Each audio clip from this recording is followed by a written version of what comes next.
কথা শোনা না গেলে আপনারা একটু রেসপন্স করেন, হ্যাঁ? আমাকে কি শোনা যাচ্ছে? জি ভাই, শোনা যাচ্ছে। ওকে। সো আপনারা প্রথমেই ডাউনলোড করার পরে ওয়েবসাইট থেকে এই গ্লোবাল কোরিয়া স্কলারশিপের একটা টোটাল কি বলে একটা জিপ ফাইল পাবেন, হ্যাঁ, জিপ ফাইল। সেই জিপ ফাইল ডাউনলোড করার পরে আপনারা অনেকগুলো ফোল্ডার পাবেন। প্রত্যেকটা ফোল্ডারে এক একটা করে ডকুমেন্টস থাকে। তো সেই ডকুমেন্ট গুলো কম্পাইল করে আপনার একটা ডকুমেন্ট তৈরি করতে হয়।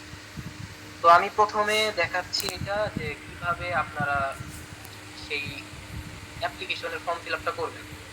এটা দেখানোর কারণটা এইটাই যে ওয়েবসাইটে বা ইউটিউবে আপনারা বাংলাদেশি কোনো ইউটিউবার এরকম ভিডিও কোর্সে টোটালটা এরকম পাবেন না, আমার জানা মতে এখন পর্যন্ত নাই। তো প্রথমে হচ্ছে দেখেন যে এখানে অ্যাপ্লিকেশন চেকলিস্ট দিছে, আপনারা দুই ভাবে এটাতে আবেদন করতে পারেন। একটা হচ্ছে এমবাসি ট্র্যাকের মাধ্যমে আর একটা হচ্ছে ইউনিভার্সিটি ট্র্যাকের মাধ্যমে। তো আমি আমার এখানে দুইটাই সিলেক্ট করা আছে। আমি ইউনিভার্সিটি ট্র্যাকে অ্যাপ্লাই করছিলাম, এখানে হয়তো ভুলবশত দুইটাই সিলেক্ট করা আছে। তো এখানে শুধু ইউনিভার্সিটি ট্র্যাকে আমি অ্যাপ্লাই করছিলাম, সেটা এটা হবে।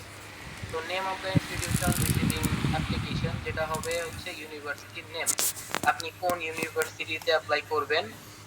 জিকেএস হচ্ছে কোরিয়াতে তো অনেকগুলো বিশ্ববিদ্যালয় আছে, তো জিকেএস কিছু কিছু স্পেসিফিক বিশ্ববিদ্যালয়কে তাদের স্কলারশিপের ক্রাইটেরিয়াতে রাখে। অর্থাৎ বাংলাদেশে যেরকম ইসলামী বিশ্ববিদ্যালয় আছে, সাথে নোয়াখালী বা অন্যান্য আঞ্চলিক বিশ্ববিদ্যালয় যেগুলো আছে, তো সবগুলোকে না রেখে ওরা জিকেএসরা করে কি বিভিন্ন আঞ্চলিক বিশ্ববিদ্যালয়গুলোকে এই জিকেএস স্কলারশিপের আন্ডারে রাখে।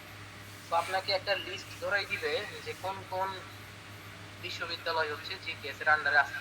সেই লিস্ট দেখে আপনার কনভিনিয়েন্ট হয় কোনটা, কোন ইউনিভার্সিটি, সবকিছু চুজ করে আপনার ইউনিভার্সিটি সিলেক্ট করতে হবে। সবকিছু দেখে শুনে বুঝে ইউনিভার্সিটি চুজ করতে